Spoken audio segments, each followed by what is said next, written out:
What's shaking, people? It's your boy Doomkiller HD back with another Hawkeye live review.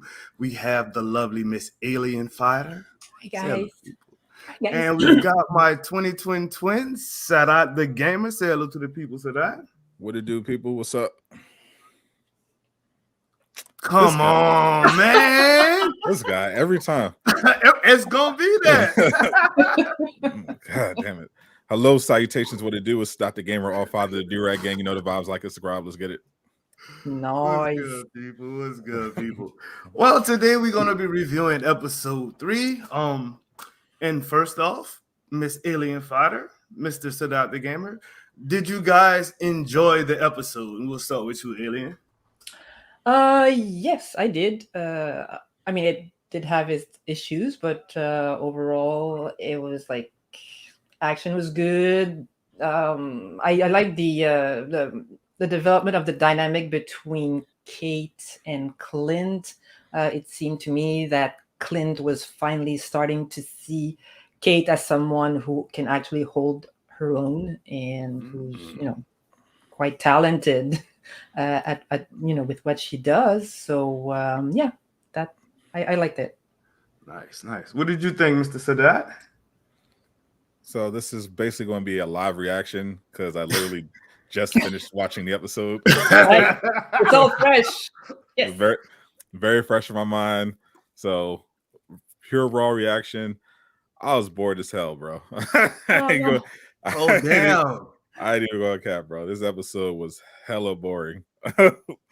Wow. I was like, all right, let me hop in. Let's lock in. Let's see how they're gonna finish this up because they don't have many episodes left, so they got to really pick with the pace. And unfortunately, I can tell that once again they came across in the episode because they had to introduce Echo last episode.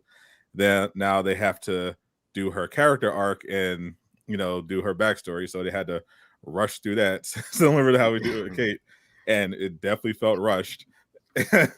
And I mean, she's also I was like, I felt like they spent I felt like they put too much emphasis on the disability angle. Like I was literally rolling my eyes when they had her go from, I was like, okay, cool, she's a kid, she learned how to use her disability as a weapon to overcome the kid in the karate class.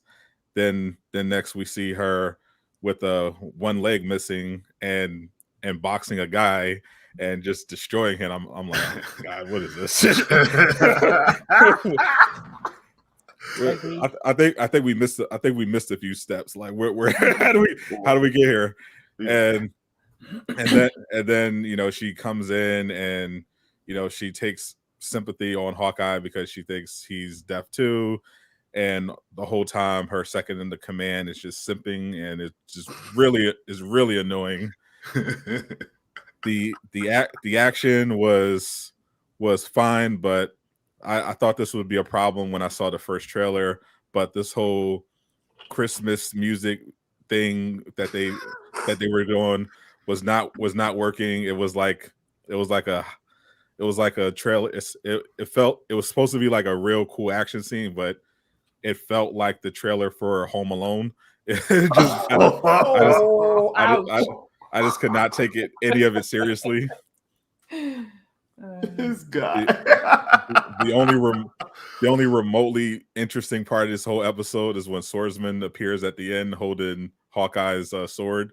So I'm like, okay, maybe that'll pay off next episode. Other than that, nah. I hear you. This wasn't it. I hear you, man. You crazy, you know that? No. He's right in certain ways. I hear you. I think I'm gonna play devil's advocate on this one. I actually enjoyed the hell out of the episode. It was nice. It was slow, but it was a good slow for me. You know what I mean? Though they didn't do what I expected them to do, which was kind of progress the story at all. It kind of went a little sideways as far as story progression is concerned, but I still enjoyed the episode. I thought it was good all around. the dynamic with Kate and Clint is starting to look more and more comic like. So I'm liking it. I'm liking it. Okay.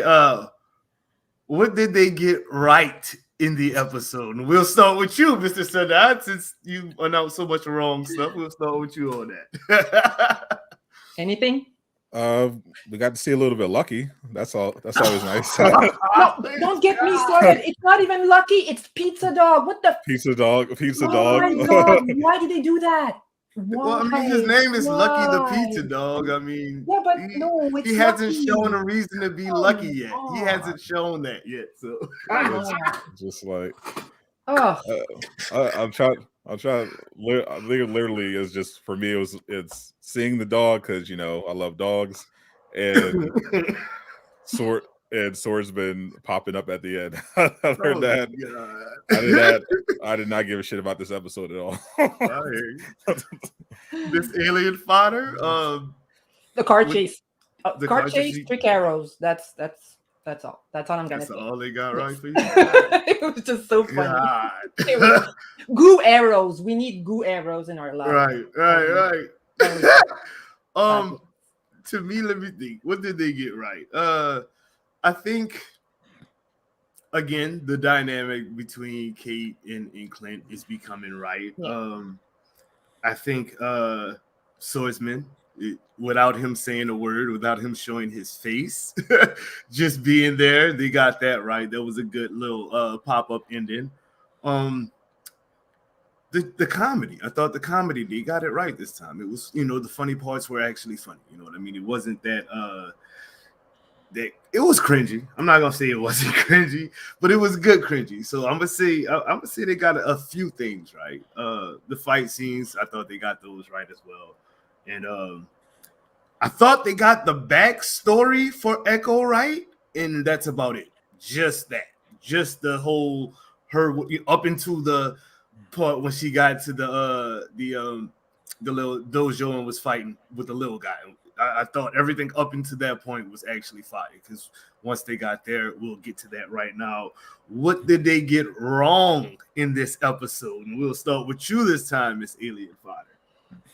Like I said, coming back to Echo, I think they spent too much time on her childhood. That part should have been like a lot shorter, in my opinion, and they didn't explain her special abilities well enough. I mean, it only looked like she was good at observing people, but Right. not mimicking themselves to the point where she could actually, get a real advantage in combat. So, yeah, I thought that was a bit a miss. And also Kazi, like I said, I mean, I read about his background in the comics, and I'm like, that guy should be like, scary as hell. And he's just like the second in command, really bland. Yes, ma'am. No, ma'am. So missed opportunity, and I don't think they're going to change his character, because at this point there's like 3 episodes left. We have plenty of people that could be like the big villains, and there's another one coming. We know that. Right. Hand on the cheek, anyone? So yeah, that was pretty much my big. Go ahead, Twin. Let him have it, sir. He's got a list this long right now. I wish I had popcorn right now. Oh, Let's go, bro. I mean, we have limited times, but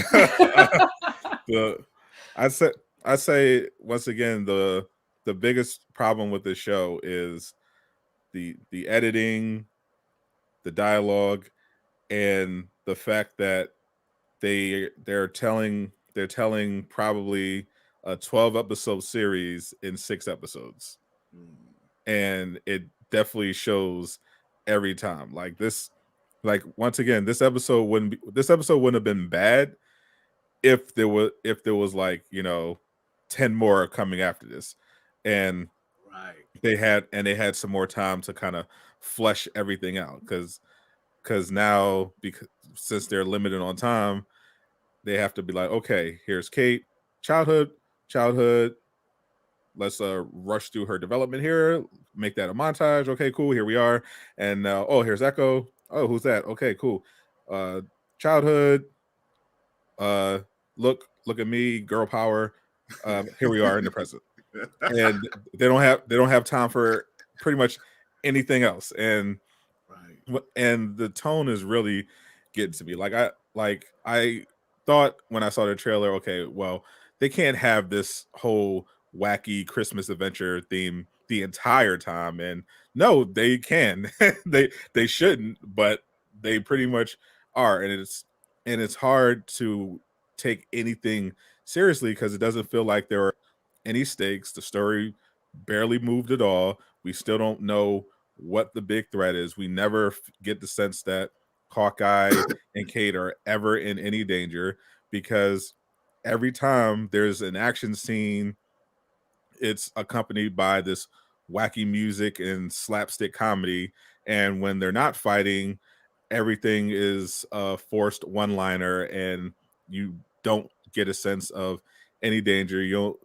The only time when you in this episode where you even felt something like they were trying to be serious was Echo as a child struggling in class, and then we just shoot right past that because they don't have time. We gotta keep the story moving, even though the story didn't actually move.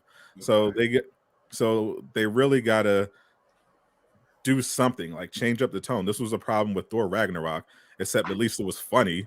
There's a time and a place for comedy, but you can't just try to make everything funny, especially when this wasn't written as a comedy. If it was, Jesus Christ. But if it wasn't, they need to dial it back a bit.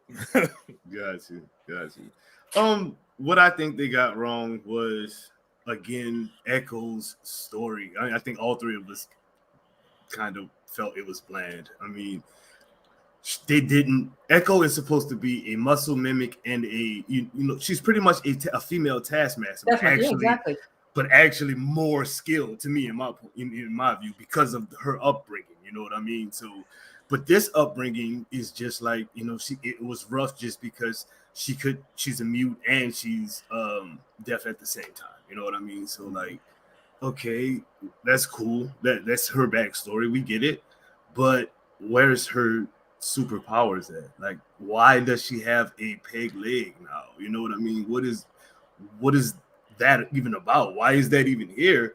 Then once she grew up, you dig, she's just all of a sudden like so cold-hearted when she actually as a kid was pretty loving. You know what I mean? And you can't really say it was Ronin killing her dad that made her go bad because she was already in the business. She knew what her dad was doing. You know what I mean? So like, what? How did that happen? They did like Sadot said, they skipped over too much stuff to just out her like that, and now she's one of the 16 bad guys in the show. You know what I mean? I thought that was horrid. I thought it was horrid. He said horrid. He said horrid. Yeah, bro. Bloody hell. Also, I think that the progression of the story was too sideways. It was like, okay, we are moving a little bit forward because we've got Kate and Clint and they're liking each other now. Well, Kate always liked Clint, but she gave him a little uplifting, which actually did happen in the comics. He was down and out and she went and lifted him up, you know what I mean, and gave him a new purpose. So I thought that was cool, but that was probably the only thing they got right in that whole situation, because everything else was just like, oh God, okay, move it forward. No, we're not gonna move it forward. We're gonna go sideways and give you a little glimpse of Kingpin, who's actually supposed to be Echo's dad. You know what I mean? But I thought they did Kazi so wrong, because that is not Kazi. Simp sir is not Kazi, bro. No. Okay, moving on to progression of the story, which I was just talking about, and we'll go with you, Alien Fodder. For this episode or moving forward? The whole thing. We've got 3 episodes left, and we have no clue, really. I mean, they kind of said what was going on, and when they had that little car conversation, it was like, okay, this is what the story is about, and they kind of moved towards that a little bit. But the episode had to end because there's, again, what Sadot said, no time. So how are you feeling about the progression, or to be honest with you, lack thereof progression of the story right now? It's so all over the place. I I don't agree. even. One thing I'm curious about is how they're going to approach I can't say relationship yet, but relations between Hawkeye and Jacques Duquesne. Because I mean, is it going to be like in the comics where he was his teacher and mentor, or are they going to completely ignore that and just, you know, paint him as a bad guy and they're gonna fight and boom boom and that's it? So I'm very curious to see where that's going to lead. I think we all are. Like, I think everybody is. Go ahead and get him to it. Look like you're ready to eat the behind up with this progression, bro. So carry on. Bro, they need to figure out what the hell they're trying to do. What this entire, based on what they've put out for us so far, this entire thing should have been wrapped up after episode 1. Hawkeye just wants to spend Christmas with his family. Kate just wanted to get up to no good, and she got herself in a little bit of a jam when the auction that she wasn't supposed to be at got crashed, and she decided, hey, well, I gotta put on this Ronin suit so that no one can see me, and then they escalated from there. But Hawkeye got the suit back, and but they of course dragged that out unnecessarily, and now he's trying to I don't even know if he's trying to destroy the Tracksuit Mafia. He could have literally just called in a strike team or something rather than let himself get captured just to clear her name. Like these guys are clowns. Like he freaking fought Thanos. Like, who the hell are these guys? Like, he said that too, though. He said, "I freaking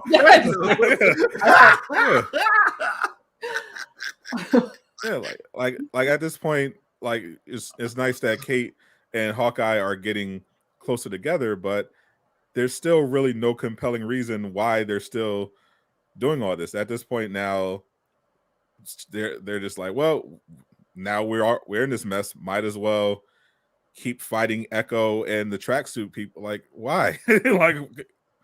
like go home, Clint. Yeah, like Kate, tell your mom, who owns a freaking security company, go and may or may not be mad about freaking.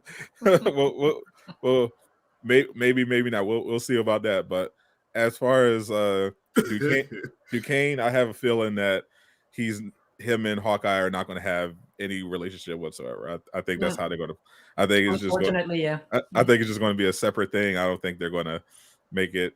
At best, maybe Hawkeye ran into him as Ronin on his travels, and they had a fight at some point, and he was the one person that Ronin wasn't able to kill. Who knows? But I'm not expecting much payoff from that interaction at all, because once again, not a lot of episodes left to really explore all this, and they've been kind of taking liberties with the source material, and not always for the better. So at this point, I'm not expecting much. I'm expecting, if anything, 10 more villains to pop up in the next episode.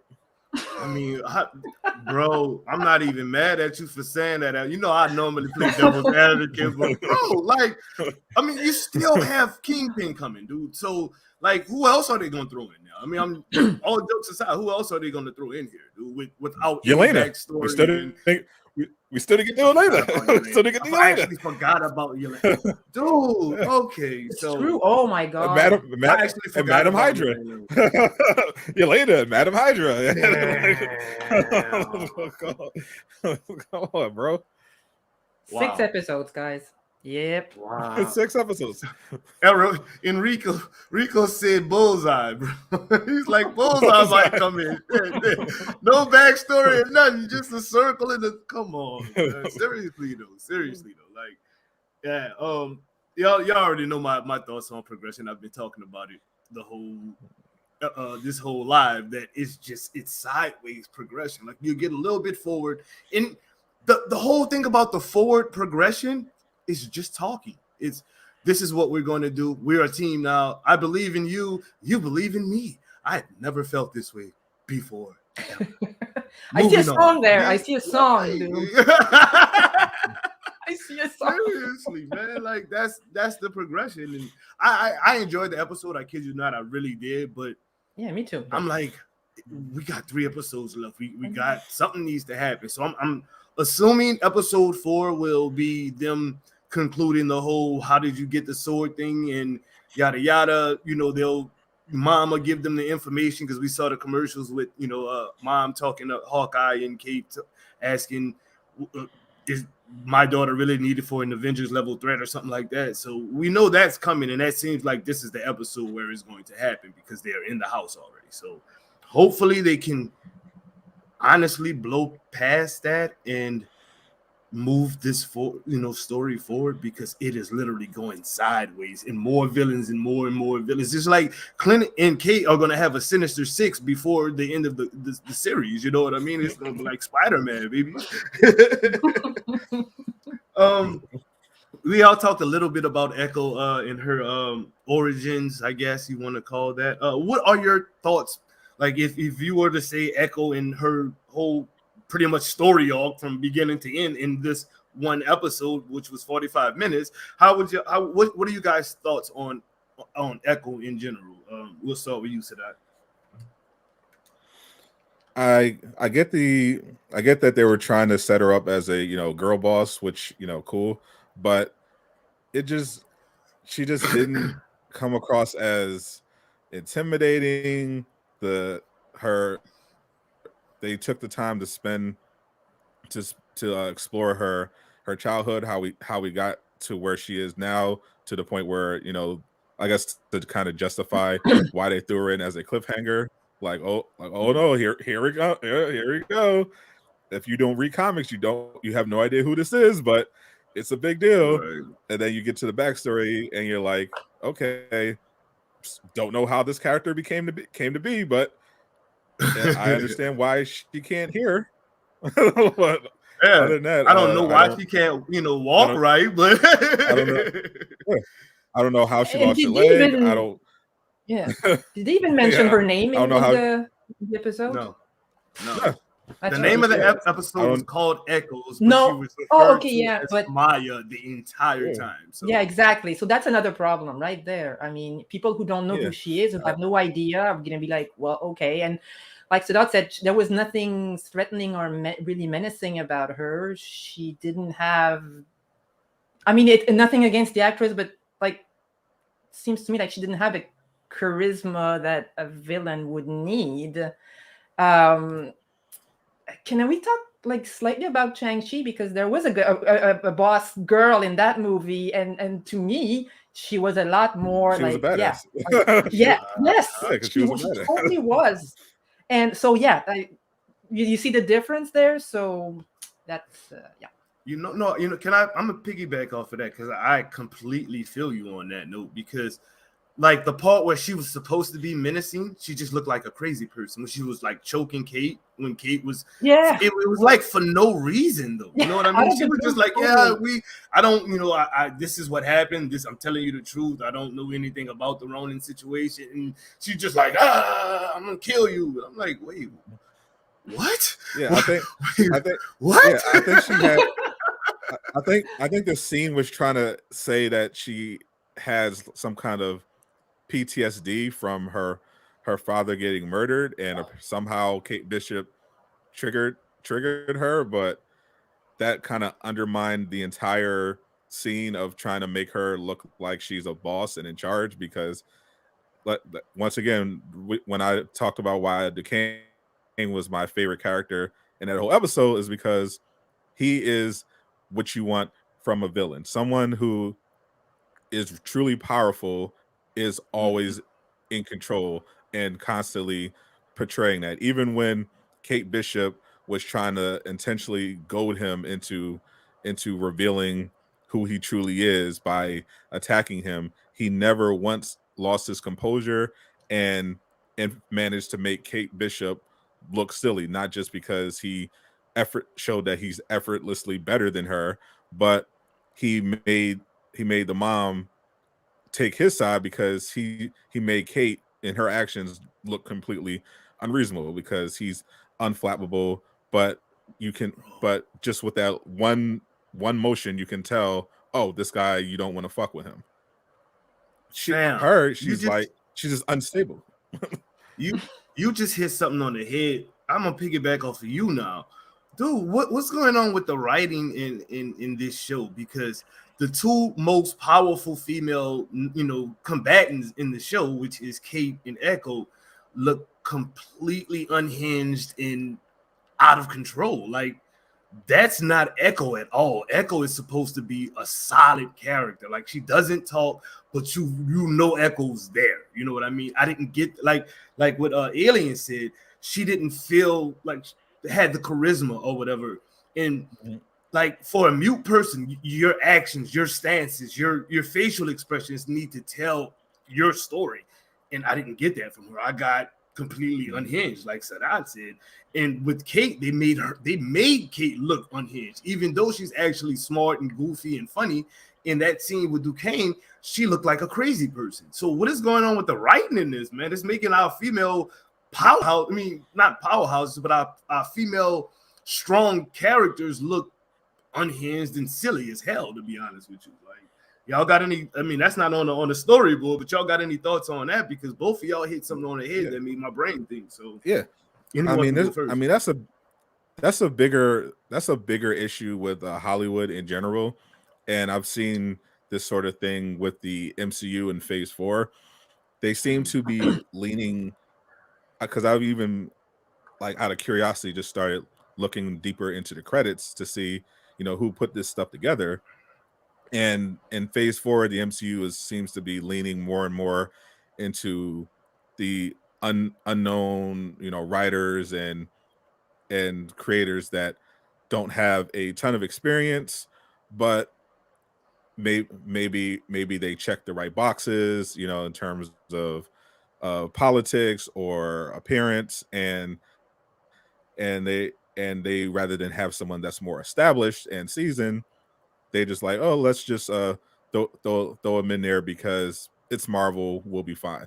And I felt like the quality has definitely suffered as a result of it. Like, when I looked at the credits for Black Widow movie, because I wanted to see, who wrote something so terrible, the the the the writers of Black Widow barely had more credits than I do, and I don't I don't even make movies. So I was like, and it definitely shows. Like, and Eternals was, even though you didn't like it, I liked it. It wasn't, but while admitting, it had a ton of problems. But that comes from Chloe Zhao, critical acclaimed art director, very good, but no experience with a $500 million movie, and it definitely came across. So here, I think we'll have a similar issue where they they want to tell the story, and they don't necessarily have even a reason to tell the story, because as far as I could tell, the only reason they're bringing in Kate Bishop is because Jeremy Renner wants to spend more time with his kids. Like, there's no really compelling reason to bring the Kate Bishop character into the MCU at this point.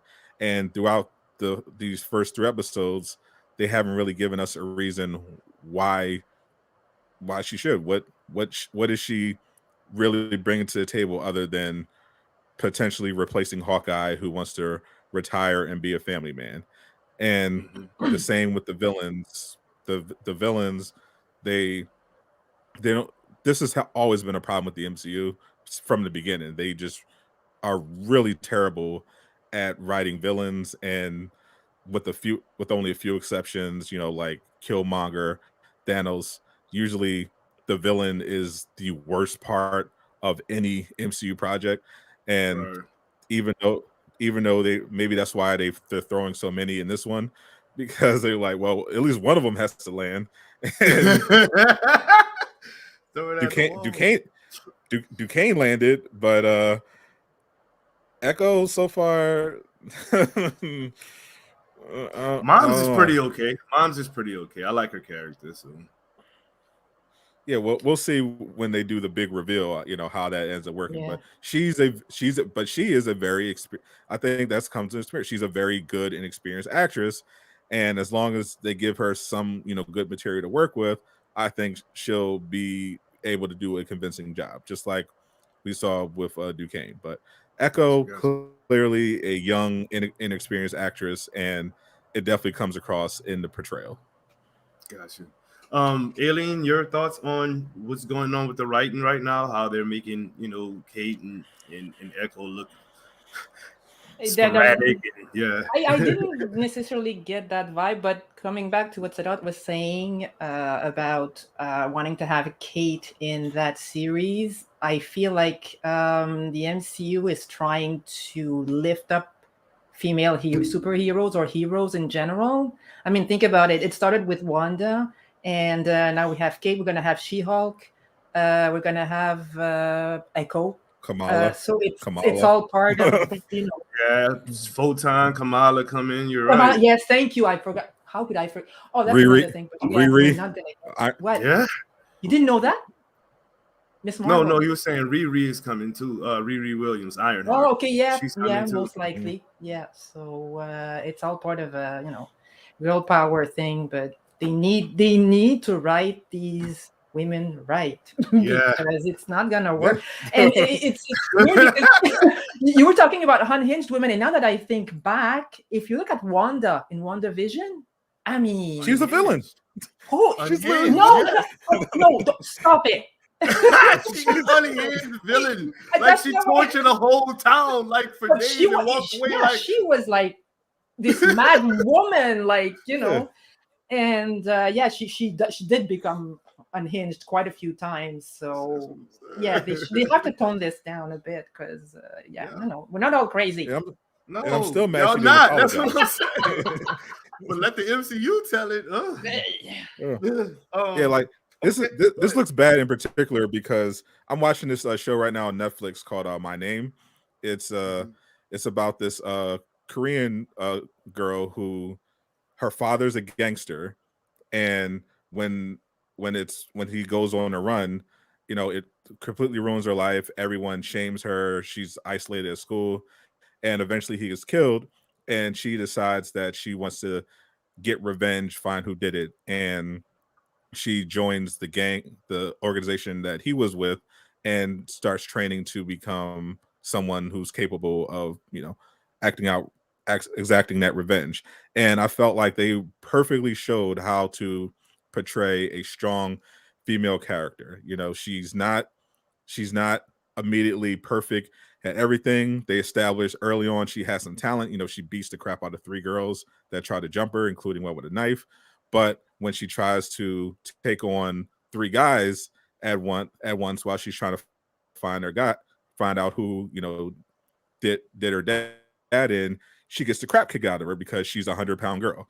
And they show her progression, all the hard training that she has to do, and she even gets some great advice about how no matter how much you train, they're always going to be stronger, but you can fight smarter and emphasize the pressure points to take away their advantage. And I thought it was just absolutely brilliant how they progressively portrayed it to the point where she actually can convincingly beat up guys even when she's at a size advantage by being more technical than they are. And I think it's so far yeah, I feel like that's the best way to really showcase, not just character growth in general, but how female characters can be strong and vulnerable without being portrayed as weak or overpowered. I think there's a fine balance, and there are just some writers that just aren't talented enough to do it. Oh damn. Oh damn. Moving on after he just murked them people like that. We'll combine these two segments into the fight scenes, the Hawkeye and Hawkeye Heights fight scenes from the little warehouse all the way through the pretty much the car scene, the car chase scene through the little swinging on the bow and arrow type of deal. And we get the trick arrows and all of that in there. So how did you guys like all of that stuff? Was that good action to you, or was you bored, I should say? Like Sadot was. He was bored with the episode. Yeah. That was We'll bored. start with you. We'll start with you. Just we'll go from the fight scene from the beginning all the way to the end of it. Alien. It was okay. I was impressed with Jeremy Renner, considering that he's like 50 something already. I don't know if he did all this stuff by himself, but yeah, it was pretty well done, I find. I really enjoyed. Yeah, like my favorite part was definitely the cars chase with all the trick arrows, and that was so much fun. Other than that, I mean, it was just like there was nothing impressive about it, but it was fun. It was just Sadot, did you fall asleep during the fight scenes, or were you good? probably. I haven't slept in quite a while, but no, they didn't make me tired. I was checking my phone, but when I was from what I did see, the choreography was, especially in the warehouse, was goofy, and the music definitely did not help matters at all.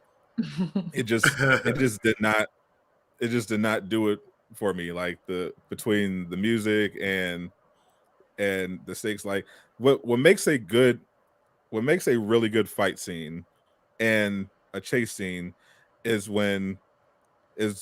really not just the choreography, which is very important, which the show does not have, but the stakes. Like there has to be, like when it comes to two people fighting, ideally, I like when there's something, you feel like there's something at risk. There's something, the main character has something to lose. The opposing character has to take it from them, especially when it comes to, a main villain and a hero. I love when there's like a clash of ideologies. That's really good. That's one of the reasons I love The Dark Knight, and that dynamic between Batman and the Joker, and how the Joker's motivations and personalities challenged Bruce in ways that didn't require them to have, fancy fight sequences necessarily. But even here with the Hawkeye show, you never feel like anyone's in any real danger. Everything's treated as a joke, and as a result, I don't care, like, because I know what's going to happen. I know they're going to escape the warehouse. I know they're going to escape them in the car chase. No one's going to get actually hurt. It's boring. And like even if if you have an idea of how something's going to go, like the Fast and the Furious films, the reason why they're so popular is not that they're groundbreaking cinema. They know what makes a good action sequence, and they just give it to you over and over and over again. And you never quite know what's going to happen, but it's going to be awesome every time, and they deliver. Here it's just like, okay, we know they have to escape. We know that they're not going to get hurt because they got to get to this sequence, and they got to do this, and at the very least surprise us a bit at some point along the way. It's not necessarily a bad thing to know the destination, but if the destination is known, you got to make the journey a little more spicy. But they just make the whole thing kind of like a chore to get through. Like I was like, okay, I have to watch this episode because I have to do it because I'm reviewing it. But otherwise, I probably would have turned it off and just watched Netflix instead, because it did nothing. I hear you. I personally am going to play devil's advocate again. I enjoyed the whole thing, and I watched it twice. Y'all know I always watch stuff twice before I review it, just so I can get a full scope of it. And the first time around, the warehouse scene, I didn't like it. I was like, "What, man? Why is Kate using a shopping cart and really winning? Like, how is this possible? She beat up 2 people with a shopping cart." And then I thought about some of the Kate comics with Hawkeye. Dude, she would use some of the stupidest stuff as weapons, bro. Like, and I was like, oh, I get it. So when the second time around, when I watched it, I was like, this is actually pretty damn funny. Yes, I knew how they were going to get away from the chase scene. I knew they were going to get away. I didn't know how they were going to get away, though. I knew they were going to be safe. I knew that Kate and Clint, and neither one of them were going to die. And I knew Echo and Kazi weren't going to die. But it was still, just like I know Dime isn't going to die in Fast and the Furious. You know what I mean? So it was just fun watching how it was going to play out, because I knew it was going to be silly, and I knew it was going to be a bunch of stuff exploding and cars crashing and whatnot. So I actually was like, it was cool to me, you know what I mean, to see, oh, Clint hit him with a half 360 pike, you know what I'm saying, real quick in the middle of the freeway, and the little girl is like, what the? That was funny to me, you know what I'm saying? Them swinging on the arrow together, on the bow together, shooting the little sticky arrow that he had to go back and grab. I thought that was pretty cool. I knew he was going to be safe because he's Hawkeye, but it was still cool. That's just my thoughts. So I like playing devil's advocate, especially when it's something that me and that boy right there don't get along with. That's my favorite part of the show. That's my favorite part of the show. Swordsman final scene, guys. Now, I'm not going to lie. I was expecting to see moms because of the commercials, you know, and I'm expecting Hawkeye to run into moms and, you know, them to sit down and have the conversation that we saw in the commercial. But when Swordsman was just like, you move and I'm chopping your neck off. I dare you. Move. You know what I mean? I'm just like, oh God, this was 3 seconds was probably the best 3 seconds in that whole show. And I'm just keeping it real. How did you guys like that Swordsman final scene? We'll start with you, Miss Alien Fodder. I didn't think much of it, honestly. Oh, really? I felt like it was a bit predictable to a certain extent, and it could have been done better. It could have been a bit more dramatic. I mean, I don't know.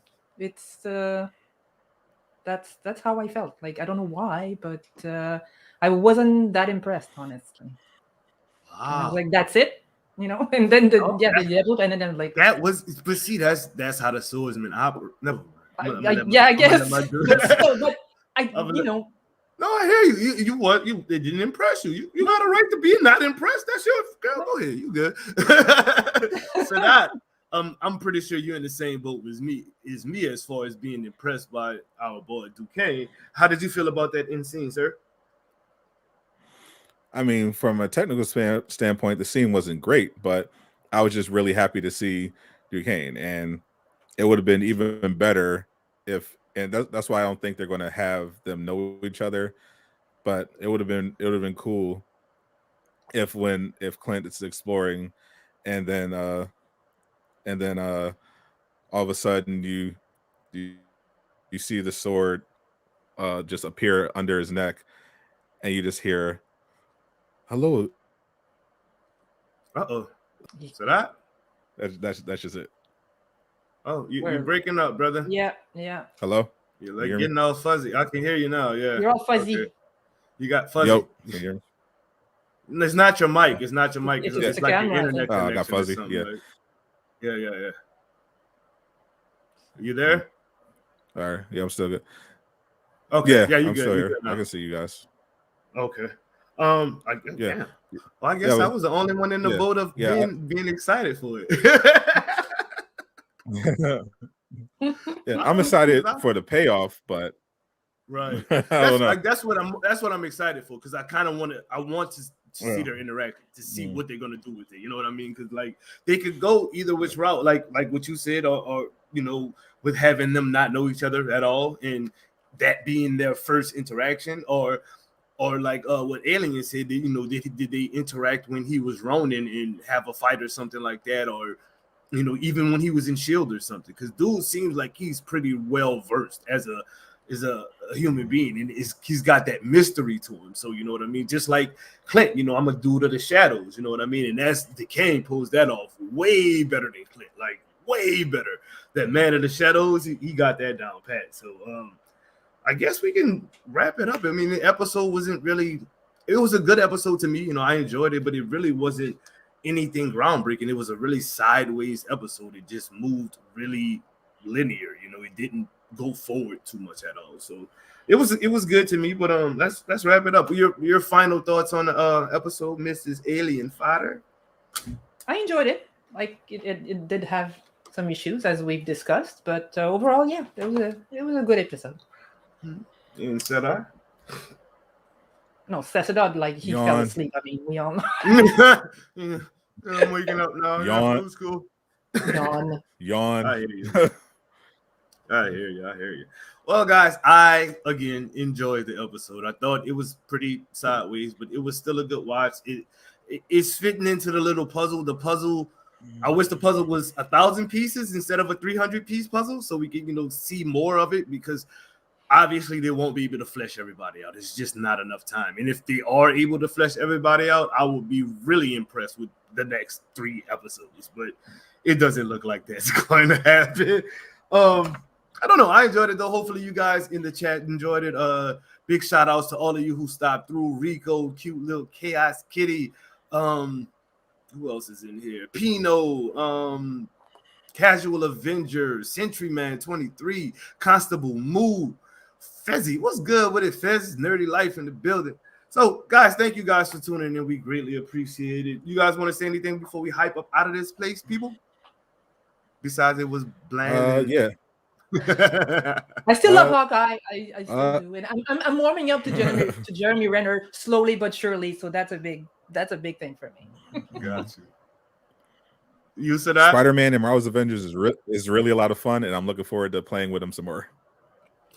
Man, real quick, like while we here, before we dip out, real quick on some Marvel stuff. Dude, what's your thoughts on the raid, bro? I mean, we played it together and I kind of heard your thoughts live, but I haven't heard your thoughts since, you know, you had to sleep on it, or you haven't been asleep, but since you got to, you know, relax a little bit and not play the raid and you know, just enjoy yourself. What's your thoughts on the raid? Overall, like when after seeing this update, I'm really a lot more pessimistic about the future of the game than I was leading up to it. Because I thought the raid, I thought the biggest problem with the raid was going to be join in progress, and I mean that definitely popped up. One of the reasons why we beat High Ruler's team, apart from just being superior, is that Sonic disconnected during the raid. And once you can't do it with a 3, you just can't do it on a 3 man. Nope, you need 4 people in it. But the mechanic wise, I thought the raid was just all the things we don't like about Marvel's Avengers. They had everything pop up. They had overshields. They had the white mechanic. They had standing on platforms. Everything that makes this superhero game not fun, they crammed everything into it and just let it fly. And I felt like it wasn't challenging, it was just cheap. It was just really cheesy. Yeah, like once you understand the mechanics, it's not hard, it's just annoying. And the entire thing is literally just the mechanics. Like they made a big deal about mini bosses, it's just a giant spider. Literally, that's it. And the echoes were, I didn't even know they didn't really do anything. Like, well, we melted them echoes like it was nothing, bro. Like, yeah, they just have a ton. They just have a ton of armor. That's literally it. Like, there's nothing interesting. Like, the whole thing is literally don't hide behind stuff so Claw doesn't wipe you, and then stand on this platform. At least it wasn't a timer for 90 minutes.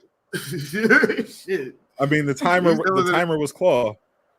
Yeah. Oh yeah. The timer was a timer. The timer was Claw, and there was literally one of the puzzle rooms had an actual timer. You had like 10 minutes to finish it before you had to start over. I was just like, bro, Man, what is this? What is this shit, man? bro, I'm gonna be honest with y'all. We defeated the raid. We were the second team to defeat it, and we had great communication. Our teamwork was on point. Our characters were made for the raid. But bro, I don't see myself just doing this all the time. Like, though, this is not in-game content that's fun to me. Like, I think the last fun mission we had was Monica, the Cosmic Cube, because the OLT is not fun. That's just that's random BS. Go. And this is like random BS go times 10. Because if you like, once you know the raid, once you can get through these puzzles without like one part of the puzzle we were stuck on, me and you were stuck on one side, and Lejeune was on the other side, and Trix was just flying around trying to save us all, right? If we had flyers, that part we just could have skipped it. You know what I mean? Like if we were all flyers, we could have just skipped it. You get Iron Man, not Captain America. You get Iron Man, Spider-Man, Kate Bishop, and Thor on that level right there, and you're flying through it because you don't have to do any of that. And that's just a waste of mechanics at that point. I'm standing here for no damn reason, bro. But in the rewards weren't fire at all. The rewards were not fire. The only thing I actually liked about the raid was when we got to the claw fight. That was pretty fun. You know what I mean? We were like, okay, we gotta hide a little bit, but we get to go do some damage, and it made sense. You know what I mean? But everything even that had random BS. Like I understand he had to have the white mechanic, but you're like, okay, he's focusing on the laser. Don't get hit by a laser. All right, you got to move. Even when you move, you still get one shot by nothing. Like literally nothing. We were getting a couple times just getting one shot, and we weren't actually getting hit by claw. Like he just ran. Like at one point, Trix, I jumped out of the way to avoid the laser to get to the high platform, and then somehow Trix got killed. So I went over to pick him up, and then I got killed while picking him up, and nothing happened. Like I was like, what is this? Man, it was bad, bro. That's what it was. It was bad. I know you have not gotten to play the OLT Alien.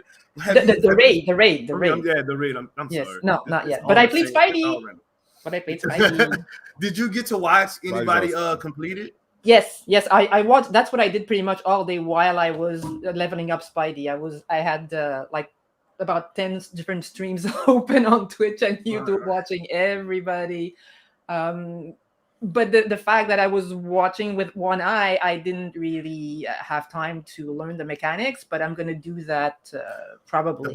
The whole thing about it is if you, that's the messed up thing about this raid too, is you have to learn the mechanics each time. No, each time you go through, because say what trick if I didn't watch Trix's stream, I had no clue what Trix was doing in those rooms. He would go into a whole room by himself. While we were outside doing whatever the hell we were doing. Like Sadot is upstairs on the platform trying to hold down the door. I'm downstairs and I've got like crazy mounds growing around me, and Lejeune is holding off like it's different roles. So I mean, it's actually not a bad thing. It's actually a good mechanic, but the stuff that you're doing is just whack. You know what I mean? Like standing on the platform to hold the door open while somebody else doing something is just what? Okay, come on. Hold the door.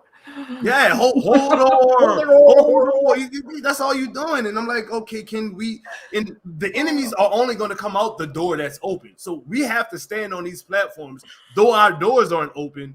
And Lejeune is literally getting mopped up there. And if he didn't have the Hulk, to be honest with you, that was a tank piece, he probably would have died. We would have had to jump off the platform, go save him, and now Trix is in the room by himself stuck.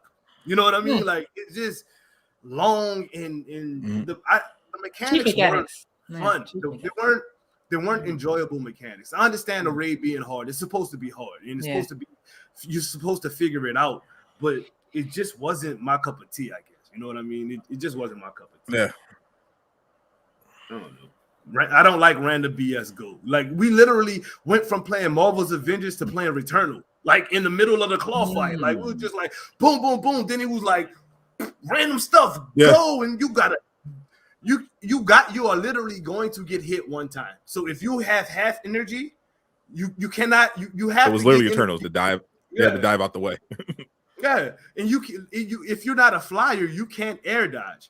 And there's one point where it's like you cannot escape it. You got to jump, but if you jump, you get hit by the top one. If you can't duck, you know what I mean. So you get hit regardless. So they got a point to where if you don't have full energy on that random BS Go part, you're dead, and somebody's gonna have to pick you up, which takes time away from you fighting Claw, which you have to build his stun meter up in a certain amount of time, or it's random BS Go again. So I didn't like that. I didn't like that at all. I thought that was crap, to be honest with you. Like they could have did better with that portion, but I don't know. I enjoyed, I say, the Claw fight by itself, and that was about it as far as enjoyment of the raid. The rest of it, y'all can keep that. I don't know how many times. I don't know if I'm going to 175. You think? I don't know if I'm gonna do it. I don't know. Alien. A question I wanted to ask you. What was your general impression of like the raids you watched, the people completing them? What was your thoughts on their thoughts of completing the raid? I was scared. I was like, oh my God, I have no idea how I'm going to even do this. But, I just need to be with people that I know and trust and communicate well with to be able to get through that. I don't understand how anyone can do that with random people. I don't know if it's been done. I actually think it's been done. Impossible. Somebody claimed that they did it on Xbox with no video. No video proof. Just we beat the raid on Xbox, and Brian tweeted it out like it was fact or something like that. But I'm like, bro, I don't believe that. I don't believe it unless you have 4 randoms that were like the top 1% of the game. Okay, cool. Then that's not really playing with randoms. You're playing with seasoned players, but you're not gonna go in there and beat that with just no regular randoms. It's not happening. We had 4 of the best players in this game on one team with some of the best communication. Like it was like fire communication, and it still took us 2 hours and 15 minutes blind beating that raid. So you're not gonna beat that raid with no randoms, not with no communication. It's not happening. It's not happening. I'm sorry. Yep. Final thoughts. Anybody on anything else before we go? Because I know we like final thoughts 10 minutes ago. At this point. Seriously. Crazy. Hurry up. It was a pleasure. Final thoughts. Hawkeye. Hope it gets better. If anyone wants to play the OLT with me, I'll be on. I'll do the OLT before I do the raid. I think at this point. Let's say that. Well, all right, guys. Thank you guys for tuning in. This was fun. Oh, Bloody Reckless in the building. What's good with it, Bloody? Anyways, man, thank y'all for tuning in. This was an awesome This was an awesome panel. Thank you guys on the panel, Sadot and Miss Alien Fire, for always coming through with your beautiful thoughts, man. Y'all are crazy. And Sadot with your boredness, bro. That was, I ain't gonna lie, you killed beautiful. me. You killed me with that one, bro. But with all that said, laissez les bon temps rouler, which means let the good times roll. Peace out, people.